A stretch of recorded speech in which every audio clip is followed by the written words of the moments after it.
हाँ तो students today's we will start today's class now. तो हम किस बारे में आज बात करेंगे? That is our topic is complex permanent tissue. Complex permanent tissue.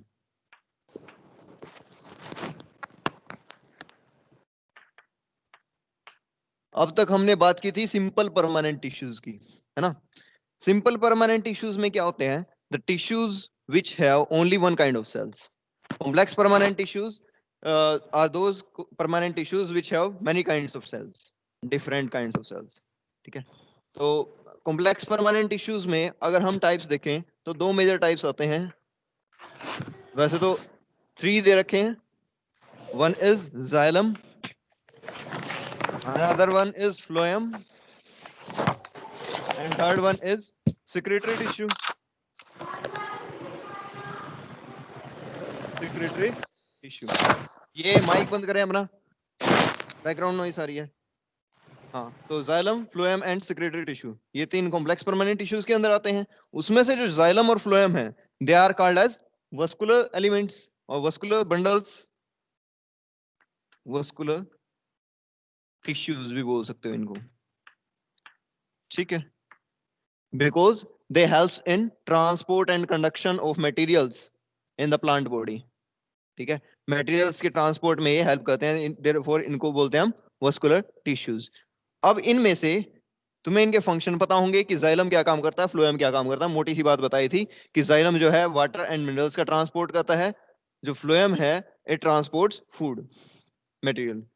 Vascular tissues क्यों बोलते हैं? क्योंकि ये ट्रांसपोर्ट ऑफ मटेरियल में काम आते हैं। ठीक है, आगे हम आज अब बात करेंगे जाइलम के बारे में डिटेल में कि जाइलम में कंपोनेंट्स क्या क्या हैं और उनके फंक्शंस क्या क्या हैं, स्पेसिफिकली उनका स्ट्रक्चर क्या क्या है इनके डिफरेंट कंपोनेंट्स का।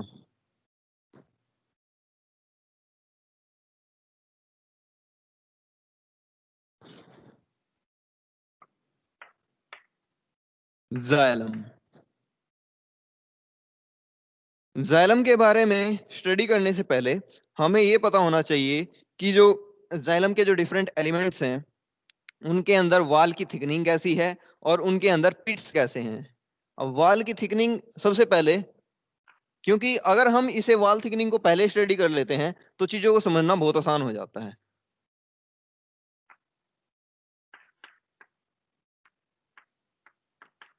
और ये जो वॉल थिकनिंग्स हैं, these are not only present in the xylem, these are also present in the components of phloem and different kinds of tissues. तो वो वॉल थिकनिंग को अगर हम ऑल ओवर प्लांट सेल के अंदर डिवाइड करें different types में, अगर हम उसके डिफरेंट टाइप्स डिस्कस करें, तो जो वॉल की जो थिकनिंग है, one is annular, second one is spiral, third one is scalariform,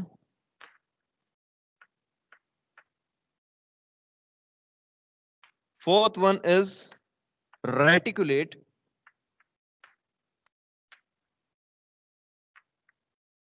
and fifth one is pitted. यहां पर मेरे पास स्पेस नहीं बचा तो इस वजह से यहां पर लिख रहा हूं पिटेड। यहां पर लिख लेना तुम ऐसे। चलिए यहीं पे लिख देता हूं मैं, पिटेड। ठीक है, इनका सीक्वेंस यही होना चाहिए, सीक्वेंस नहीं चेंज करना इनका। Annular, spiral, scalariform, reticulate and pitted, इनका सीक्वेंस क्यों नहीं चेंज करना? क्योंकि अगर जैसे वाल के अंदर मटेरियल का डिपोजिशन होता है तो सबसे पहले जो फॉर्म बनती है दैट इज एन्युलर, उसके बाद स्पाइरल, उसके बाद स्क्लेरिफॉर्म, उसके बाद रेटिकुलेट एंड उसके बाद पिटेड। तो ये फॉर्म्स जो हैं ये सीक्वेंस के अंदर चलती हैं, तो इस वजह से इनका सीक्वेंस नहीं बिगाड़ना।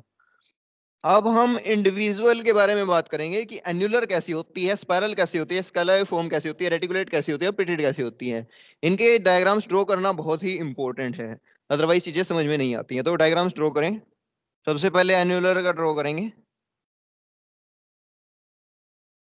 यहां पर हम सेल को कंसीडर कर रहे हैं सिलेंड्रिकल, बिकॉज जो वस्कुलर एलिमेंट्स के अंदर जो सेल्स होती हैं they are mostly cylindrical in appearance.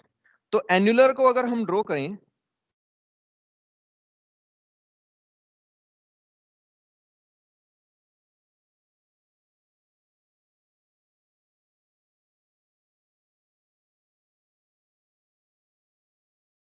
It is the और ये जो थिकनिंग मटेरियल है ना, इसके अंदर तुम शेडिंग का यूज कर सकते हो। शेडिंग का यूज कैसे कर सकते हो? जैसे कि ये तुम्हें अगर ऊपर दिखाना है ये वाला पोर्शन, तो जो पोर्शन तुम्हें ये बताना है कि वो पीछे है, उसको तुम थोड़ा सा डार्क सा कर सकते हो, हल्का हल्का सा, है ना, उसमें हल्की हल्की सी शेडिंग कर सकते हो, ये दिखाने के लिए वो पीछे है।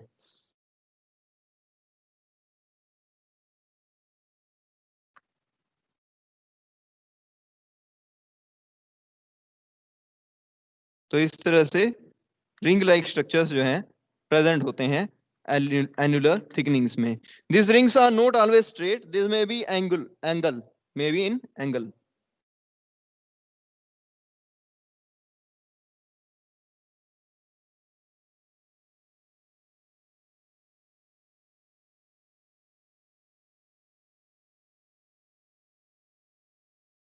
इस तरह से रिंग लाइक स्ट्रक्चर्स जो हैं प्रेजेंट होते हैं। और जिस साइड शेडिंग दिखा रहे हो, मान लो कि तुम्हें ये वाला पोर्शन तुम पीछे दिखा रहे हो, तो हमेशा यही वाला पोर्शन पीछे दिखाना है जो ऊपर अपर साइड में है। अदरवाइज तुम्हारी मर्जी है, चाहे तुम नीचे वाला पोर्शन भी पीछे दिखा सकते हो, मतलब ऐसे। एक मिनट, थोड़ा ज्यादा जोर लगा दिया था।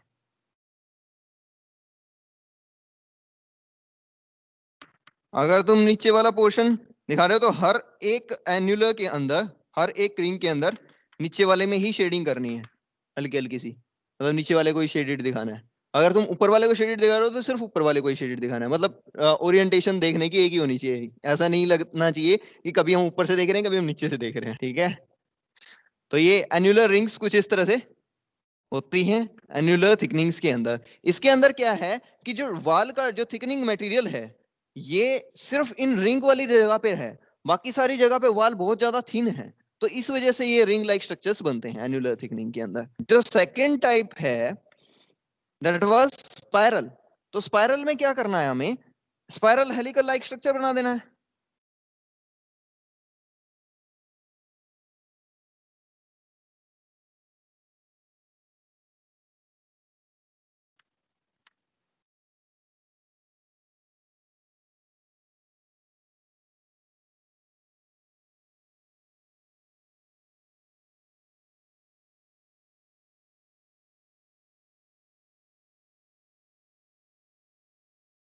अगर तुम ये काम पेंसिल से करो ना, तो बहुत अच्छा हो सकता है, क्योंकि चीजें बनाते टाइम हम गड़बड़ सी करते हैं। जैसे मेरे को ये लग रहा है मैंने यहाँ पे ज्यादा थिक कर दी, मैं फिर इसको रब करके ऐसे कर सकता हूँ।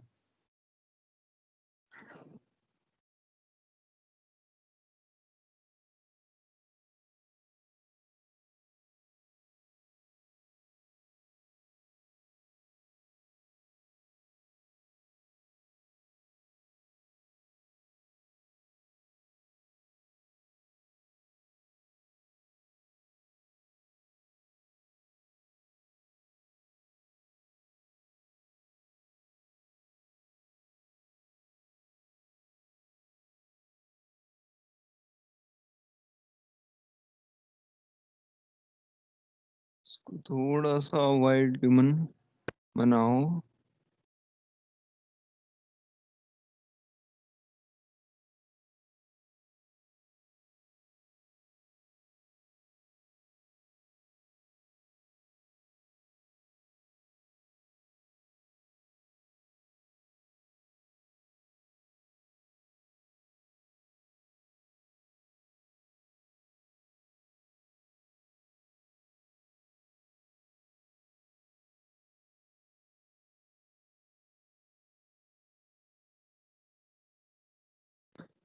Means try to draw like a 3D diagram. बढ़िया था, ठीक है। और अगेन इसमें भी ऐसे ही करना है। You can show the lower portion as shaded, ठीक है ना, थोड़ा थोड़ा सा इसको शेड दिखा सकते हो, ये दिखाने के लिए कि वो पीछे है, इस तरह से सर्कुलर वे में, स्पाइरल में ये घूम के जा रहा है। This was spiral thickening. यहां पर भी अगेन वही काम है कि जहां जहां पे ये स्पाइरल है, सिर्फ इस जगह पे वॉल थिक है, और बाकी सारी जगह जो बीच वाला स्पेस है, यहाँ पर क्या है, वॉल थिन है, cell wall is thin. Okay, spiral हो गया। Next we will draw about scalariform. Scalariform भी बोल देते हैं इसको सिंपली, ठीक है। तो उसमें क्या होता है, the wall material is deposited in such a manner which gives a ladder like appearance. सीढ़ियों के जैसी सी अपीयरेंस होती है उसमें। ये जो तुम्हारा डायग्राम दिखा रखा है थोड़ा सा जेबीडी में ये इतना अच्छा नहीं है। इसमें जो प्रदीप वाले जो डायग्राम है ना इन थिकनिंग मटेरियल के, दे आर बेस्ट।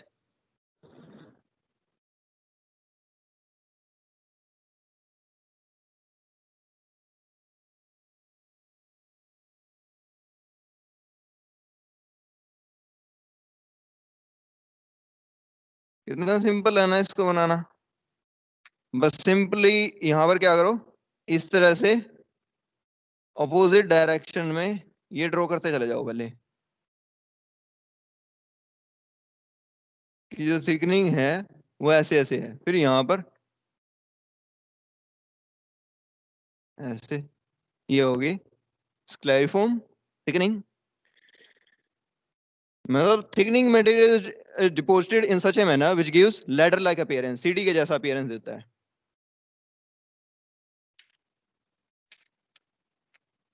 स्क्लेरिफॉर्म, ठीक है।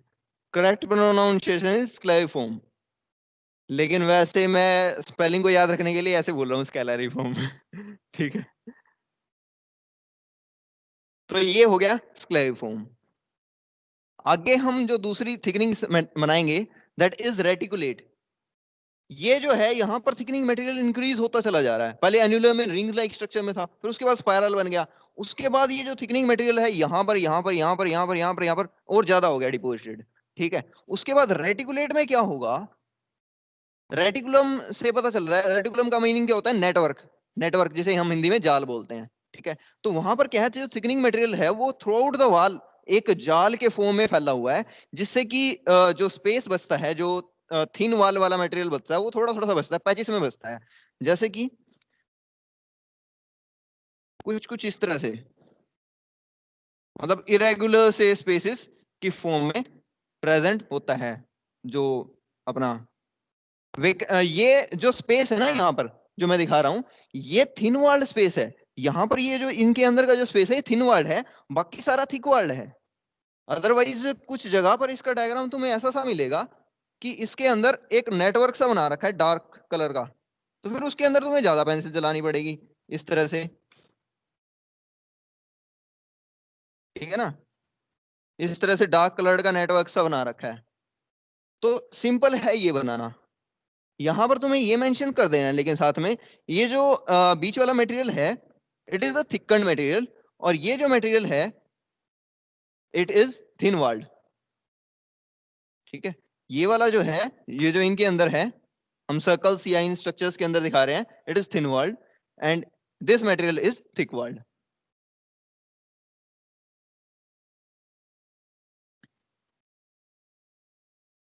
ये रेगुलर सी स्ट्रक्चर्स की फॉर्म में होता है, जो बीच में थिन वॉल्ड स्पेस होता है, ठीक है। वो किसी भी शेप में हो सकता है, कुछ केस में ये स्क्वायर शेप या इरेगुलर सा शेप में भी हो सकता है। So that is reticulate thickening.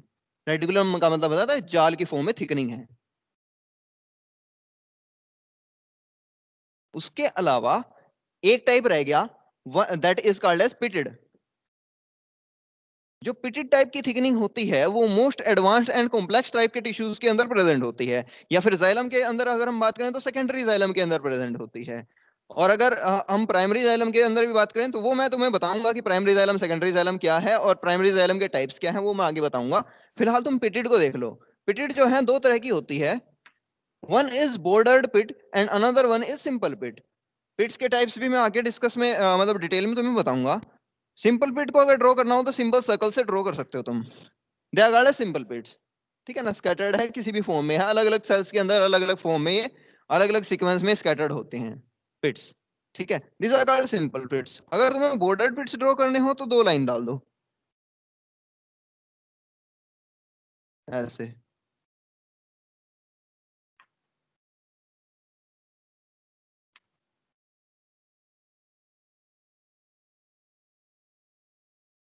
ठीक। You can draw like that, these are the simple pits, these are bordered pit। और ये कई बार ड्रॉ करते हुए ये ऐसा सा बन जाता है टूटा हुआ पिट, ये इसको ठीक कर लेना फिर बाद में, ये सबके साथ होता है। और जो लापरवाही करते हैं फिर वो मजा नहीं आता, फिर वो डायग्राम देखने वाले को इतना, है ना।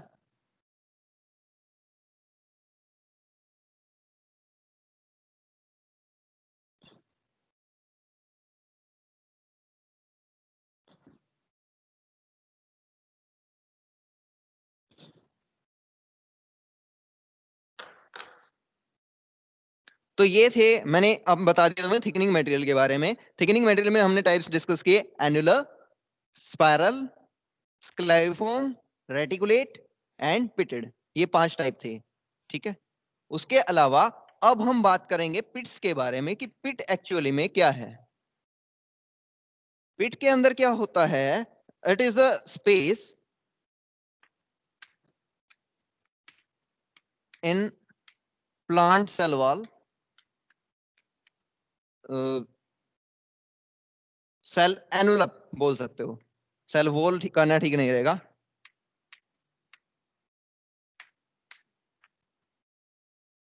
इन विच only middle lamella is present between two cells. ठीक है, you can say the second primary and secondary walls are absent and only middle lamella is present. ठीक है, only middle lamella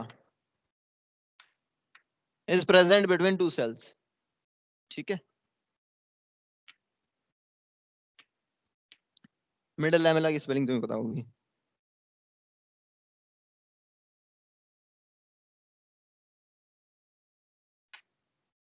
ठीक, अब कैसे कैसे पिट्स होते हैं? पिट्स में भी टाइप्स हैं। एक तो होता है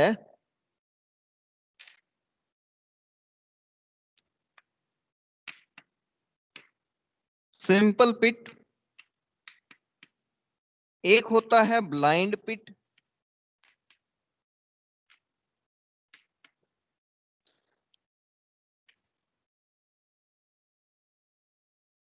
एक होता है हाफ बॉर्डर्ड पिट,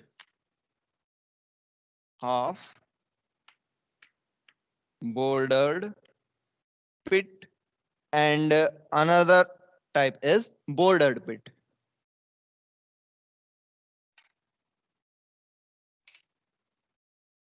Bordered pit. ठीक है, सिंपल पिट, ब्लाइंड पिट, हाफ बोर्डेड और बोर्डर्ड, ये 4 टाइप्स हैं। अब हम इंडिविजुअल को ड्रॉ करके देखेंगे कि सिंपल पिट कैसा होता है, ब्लाइंड कैसा होता है। जब तक हम इनको ड्रॉ नहीं करते हैं तब तक ये हमारे माइंड में छपता ही नहीं है, कितना भी कुछ हो जाए, मतलब कितना भी हम उसको देख लें, कितनी भी बार देख लें। तो ठीक है, अब इन्हें ड्रॉ करते हैं, सिंपल पिट कैसा होता है।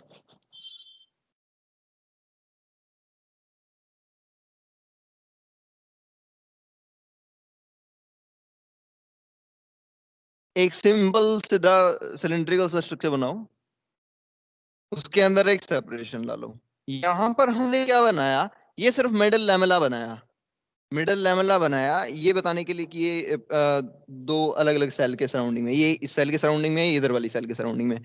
अब यहां पर क्या है?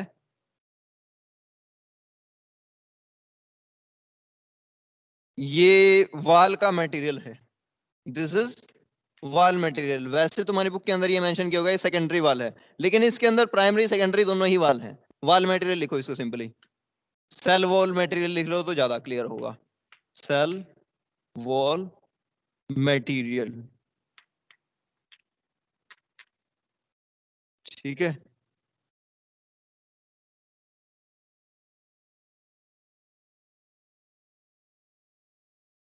These are opposite to each other, material transport होना होगा तो यहां से यहां पे ट्रांसपोर्ट हो जाएगा, है ना।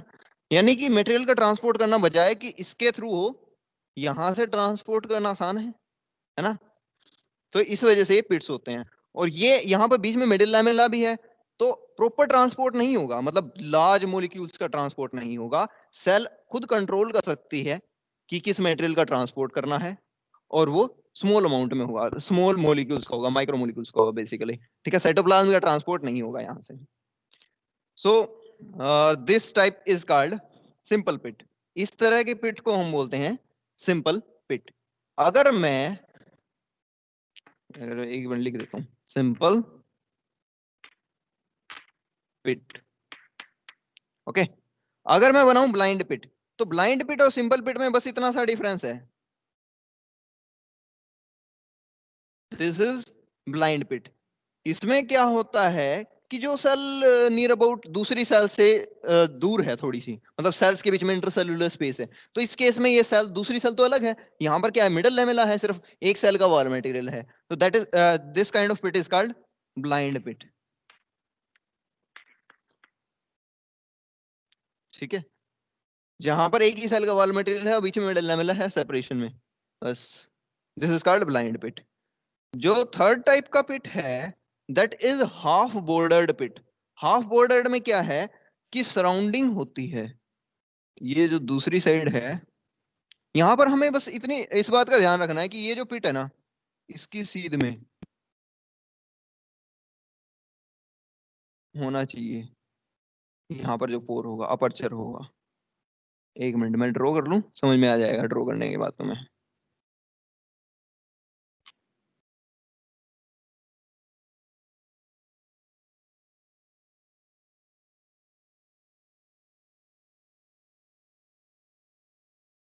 कुछ इस तरीके से।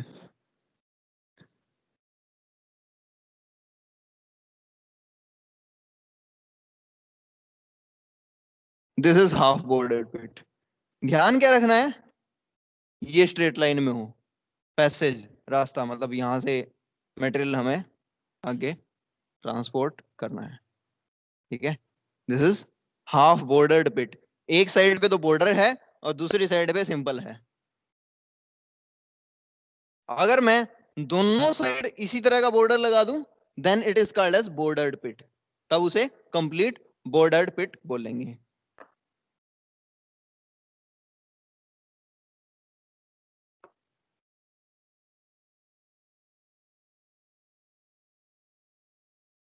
मैं यहां से इसको ड्रॉ करना स्टार्ट करूं।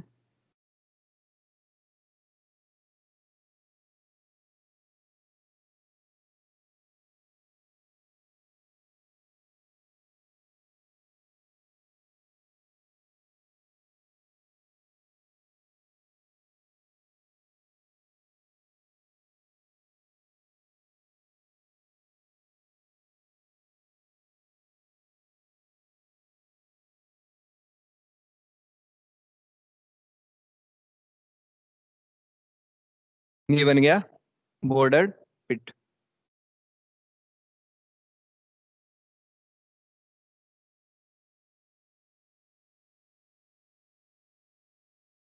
बस कुछ कुछ ऐसे सा।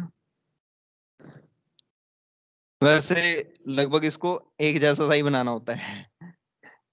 ये यहाँ पर मिस्टेक हो रही है, तो इस वजह से पेंसिल से डायग्राम ड्रॉ करना आसान होता है। जो एक्सपर्ट हो जाते हैं जब हम बिल्कुल बना बना के, तब हम ऐसे भी ड्रॉ कर सकते हैं।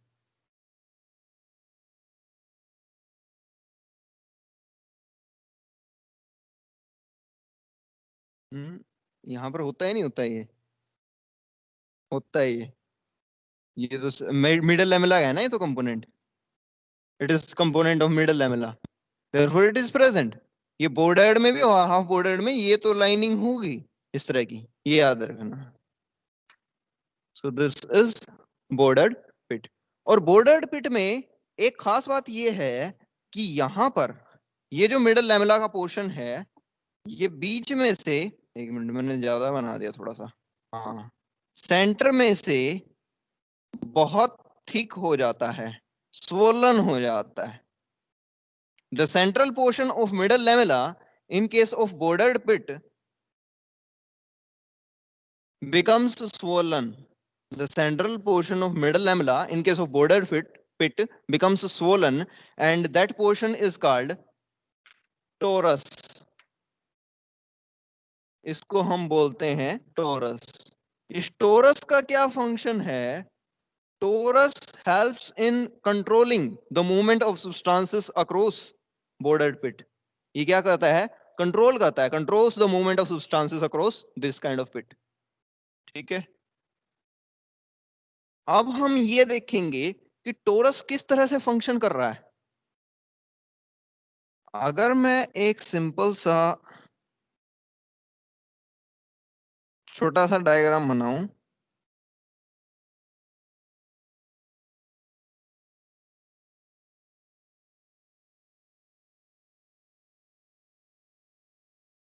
तो उसमें इस चीज को समझना थोड़ा सा ज्यादा आसान रहेगा। वैसे तो मैं यहाँ पर भी इसको कर सकता था। यहाँ पर करना क्या होता है, अगर ये टोरस है, ये बीच में, यही है ना, सेम सेम ही है डायग्राम। होता क्या है कि अगर ये बीच में है, तब तो मटेरियल्स का ट्रांसपोर्ट कैसे हो रहा है, ऐसे हो रहा है, ऐसे हो जाएगा, है ना। यहां पर भी अगेन मटेरियल्स ट्रांसपोर्ट ऐसे हो जाएगा, because this central part is thick, it does not allow the passage of substances through it. Torus के थ्रू नहीं होगा मेटल का ट्रांसपोर्ट, ऐसे साइड में से होकर निकल जाएगा। लेकिन जब जो जाइलम है, जाइलम जाइलम और फ्लोएम का क्या काम होता है, मटेरियल्स को एक ही डायरेक्शन में लेके जाना। ये तो मतलब जैसे फ्लोएम तो दोनों डायरेक्शन में लेके जाता है, लेकिन लेटरल ट्रांसपोर्ट इतना ज्यादा इनके वस्कुलर बंडल्स के अगर थ्रू होने लग गया लेटरल ट्रांसपोर्ट, तो प्लांट का सारा मटेरियल बाहर ही निकल जाएगा लेटरल साइड से। तो प्लांट को ओवरऑल जहां पर फूड या जो कुछ भी मटेरियल ट्रांसपोर्ट करवाना वो अच्छे से नहीं होगा। तो इसके लिए क्या होता है, इनके अंदर एक मैकेनिज्म होता है जिससे कि लेटरल ट्रांसपोर्ट को रोक सके। जाइलम की वेसल्स के अंदर स्पेसिफिकली ये जो टोरस है, ये वो काम करता है कि लेटरल जो ट्रांसपोर्ट है वो ना हो पाए मटेरियल्स का, जो भी वाटर एंड मिनरल्स का। तो उसके लिए क्या करता है, अगर किसी भी सेल के अंदर, जैसे दो सेल हैं, वैसे तो काफी सारी होती है, पैरेलली अरेंज होती हैं जाइलम के अंदर, लेकिन मैं दो को ही कंसीडर कर रहा हूं। अब इन दो सेल्स के अंदर अगर मटेरियल सीधा नीचे से ऊपर जा रहा है, तब तो कोई प्रॉब्लम नहीं है। लेकिन अगर मटेरियल इधर से इधर ज्यादा जाने लगा, इस सेल के अंदर ज्यादा जाने लगा, तो क्या होगा, प्रेशर जनरेट हो जाएगा, इस सेल के अंदर प्रेशर ज्यादा जनरेट हो जाएगा। तो उस केस में क्या करेगा, ये जो टोरस है ये साइड में शिफ्ट हो जाएगा। अगर ये टोरस साइड में शिफ्ट हो गया,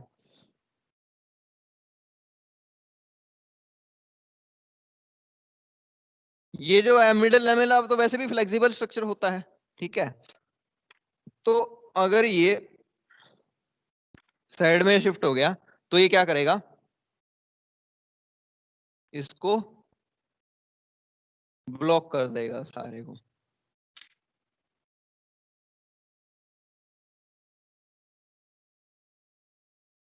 इस तरह से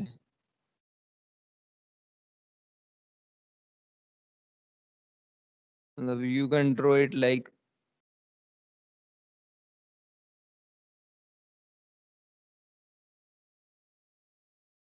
दैट, कि जो टोरस है इसके साइड में शिफ्ट होने की वजह से पोर जो है कंप्लीटली ऑब्लिटरेटेड हो जाता है, बंद हो जाता है।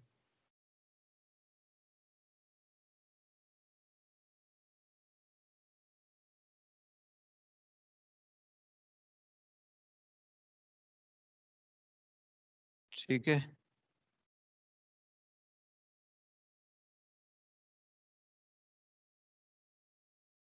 और ये जो है तुम काम पेंसिल से ज्यादा बेटर तरीके से कर सकते हो फिल करने का।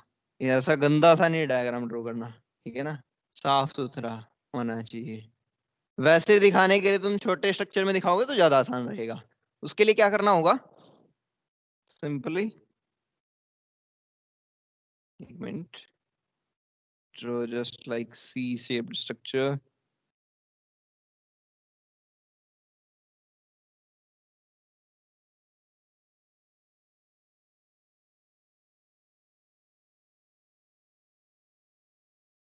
ठीक है, ऐसा सा तुमने स्ट्रक्चर ड्रॉ किया। यहाँ से बीच में मिडल लैमेला थी, ये यहाँ पर इसने ये जो टोरस था, और यहाँ पर ऐसे क्लोज हो गया, फिट, ठीक है। तो इसको स्मॉल डायग्राम में ड्रॉ करोगे तो ज्यादा अच्छा दिखेगा। वैसे इसमें भी तुम अच्छा बना सकते हो, यू कैन ड्रॉ इट। तो टोरस का फंक्शन समझ में आ गया होगा, आई थिंक सो। टाइम कितना रह रहा है, हो गया। तो आज तो जाइलम हम स्टार्ट नहीं कर पाए हैं, कल से हम जाइलम बहुत अच्छे से स्टार्ट करेंगे। अगर तुम्हें ये जो बॉर्डर्स हैं, अलग अलग तरह के थिकनिंग्स हैं और पिट्स के बारे में अच्छे से पता होगा, तो जाइलम हम बहुत अच्छे से अंडरस्टैंड कर पाएंगे। अदरवाइज अगर हम डायरेक्टली जाइलम को पढ़ना स्टार्ट करते हैं तो चीजें कुछ दिमाग में नहीं घुसती हैं, समझ में नहीं आता हमें चीजों के बीच में डिफरेंस। तो हम आगे से जाइलम कंटिन्यू करेंगे, ठीक है।